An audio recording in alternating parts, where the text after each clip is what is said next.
Look at this.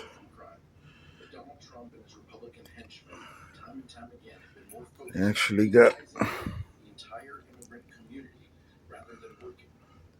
They actually have Samuel Jackson here reprising his the Django. Uh, let's see if they show him. He was just talking. The Django, Samuel Jackson, and the Django over here. Let's see if they got it.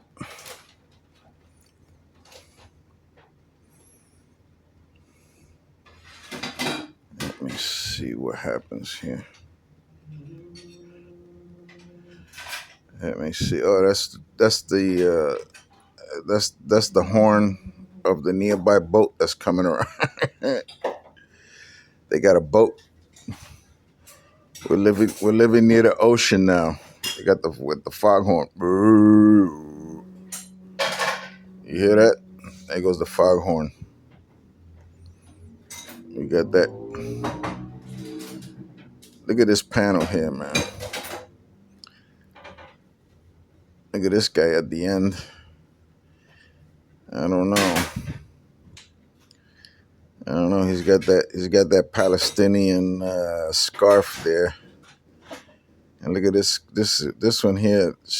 This one here looks like she's nervous. I think. Oh, they didn't change it on me. I guess they're not gonna show. Oh, we're doing a commercial now.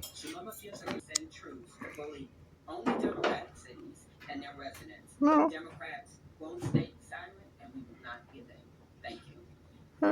See if they got. Let's see if they go out there. Thank you so much, Representative Kelly. Is that Talib? Everyone watches Genesis's very powerful testimony at the field hearing. It's really remarkable that we are in this situation where we hear stories like this. Let me bring up to the podium Representative Adriano Espinosa of New York, who is also the chair of the Congressional Hispanic Caucus. Good afternoon, Chicago. I bring you greetings from New York, Harlem, Washington Heights, and the Bronx. How many places you work for? This is yet another troubling day. What we witness here, the testimonies of mass babies, anonymous. Imagine if anybody comes to your home and knocks on your door without a first name or a last name or a shield number. You won't open up. You shouldn't open up. At the same time, sensitive locations like houses of worship are now subject to raids. We have little access to the detention centers, although the law guarantees us as duly elected members of Congress access to those centers. Tear gas, toxic fumes have been thrown even at members of our caucus, Congressional Hispanic Caucus. Senator Alex Padilla, sitting member of the Senate in California, thrown on the ground. Oh. This is a state of affairs. The deployment of the National Guard, the weaponization of the Justice Department against the opponents of this wannabe dictator. Oh. Doesn't that blonde? Doesn't she look like a nervous nun? I think she looks about as nervous as a nun who's pregnant.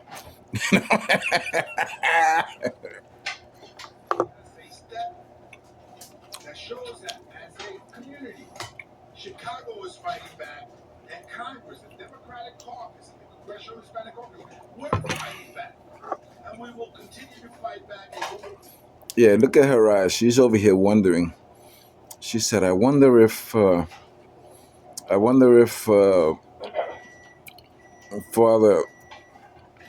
Father Joseph is going to." Allow the DNA test to come into play here because I want some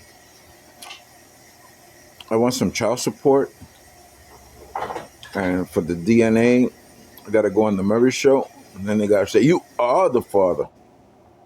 Joseph and Saudi, the head of discipline at Cardinal Hayes High School, While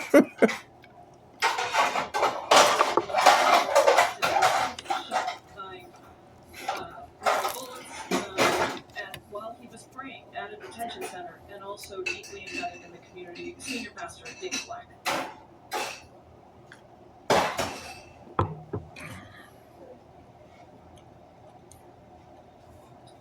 I stand before you today in service to the God of Abraham and Hagar, Isaac and Ishmael, and of my Lord and Savior, Jesus Christ. To God alone be all the glory, honor, and praise. Amen. I ought to be standing before you today in sackcloth and ashes because of the desolating sacrilege which is being perpetrated across this land in the name of my Lord and Savior, Jesus Christ. Let us be clear that Jesus Christ is wherever Jesus of Little Village is, as he suffers the effects of tear gas, as he suffers the tyranny and the terror of being abducted by federal agents who are anonymous and being held to no account.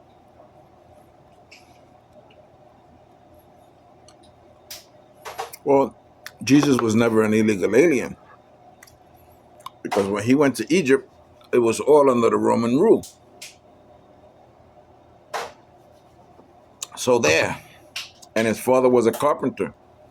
So he was a middle-class guy. He was the kind of guy who didn't need to have welfare. Didn't have no food stamps. Uh-huh. And not only that, but when they started out with gold, frankincense, and myrrh. So they had something to sell. Okay? So they had the three wise men, or the three kings, depending on what you look at. He had some money. He wasn't a broke dude. So that's not it, man. You've melted and recast these tools for planting gardens and building homes. As an ordained minister in the Church of Jesus Christ, I, like him, am anointed and exhorted to bring good news to the poor, to proclaim the freedom of all captives, and to announce the year of Jubilee. Creation is at hand and soon will come. And I must exhort those of our elected leaders who are simply waiting to return to power that we don't have time to wait. We do not have time to wait for the Trump administration to continue consolidating its power to an extent that will no longer be removable by free and fair elections. Well, you keep on keeping this government shut down, and you're playing right into him. That's all he needs. So play ball. Get the nun right next to you. She's been after you for a DNA test, because she wants some child support from the court. So fess up. We got her all nervous over here.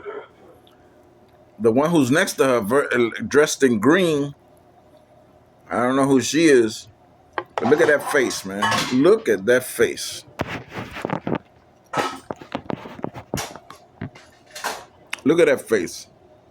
I mean, that woman there, it's like both of them. It's like both of them threw a fart, and she's smelling it all. She's just taking it all in.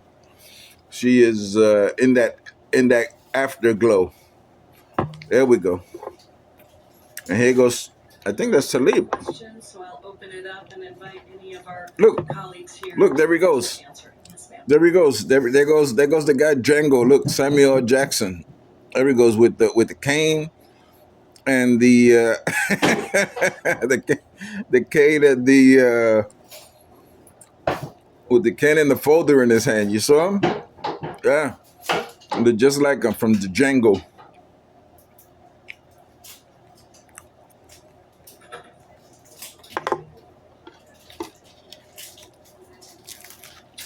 Well, as far as the Trump's administration's commitment to undermining local authority, our entire legal division will continue to put forth the strongest case to protect our city as a welcoming city.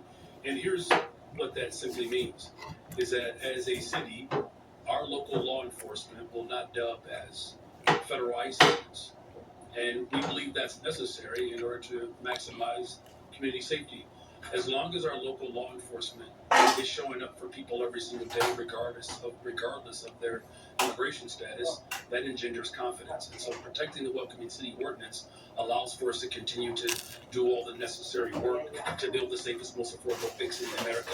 As far as Springfield is concerned, you heard from many members of our congressional delegation and even from our faith community that as a local body, as a state body as well, we have to do everything in our power to protect the people of the city of Illinois. That's why I put forth the boldest, most progressive budget in the history of Chicago, challenging the ultra rich and our largest corporations to contribute more skin in the game to continue to make sure that we're protecting families who are going to lose SNAP, who are losing health care, losing access to high quality education, they're losing access to housing and transportation. And so my work in Springfield will challenge our state legislature as well as the governor to challenge corporations to put more. No, that's not right, man. Because look, right now I might be pregnant, and I need that SNAP. If SNAP and WIC, I need WIC, and I need Section 8 too. Because if not, I'm gonna have to see if I can get a van and get it like that, Oh, stop it! This guy looks like a guy I beat up in grammar school. He looks just like a guy I beat up in grammar school. He was taller than me, but the left-right combination put him down. He was down for the count. And he thought about getting back up. But when he saw my reflexes, he said, I'm staying down.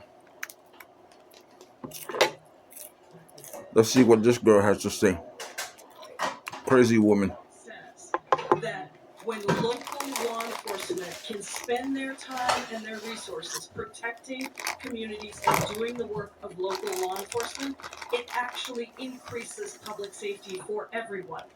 When they cooperate with immigration enforcement, with federal law enforcement around immigration issues, it actually pushes people away, and it makes everyone less safe because people are afraid to report crimes that may be happening right there in their communities. They're afraid to work with local law enforcement. So we will continue to protect the rights of our cities to ensure public safety for everyone by not enforcing immigration law.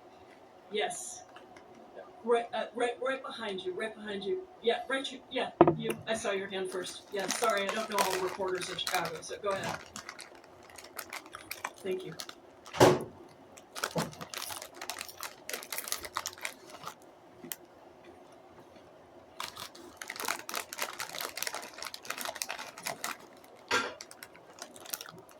Let the Django speak again. Samuel Jackson. And once again, listening in there to Chicago officials as they're speaking on immigration, we do see this as a Q&A portion here. We heard from several officials and lawmakers, including Mayor Brandon Johnson, who is just on your screen. And we'll head back to that in just a moment here. We do have to step away for a break. We also got some breaking news to bring you from the White House as well. We'll be right back. Your severe asthma says I don't know about the asthma therapy. you can. Tespire is an add-on treatment for people 12 and over that helps you prevent attacks and relieve asthma symptoms. Tespire is not a rescue medication. Serious allergic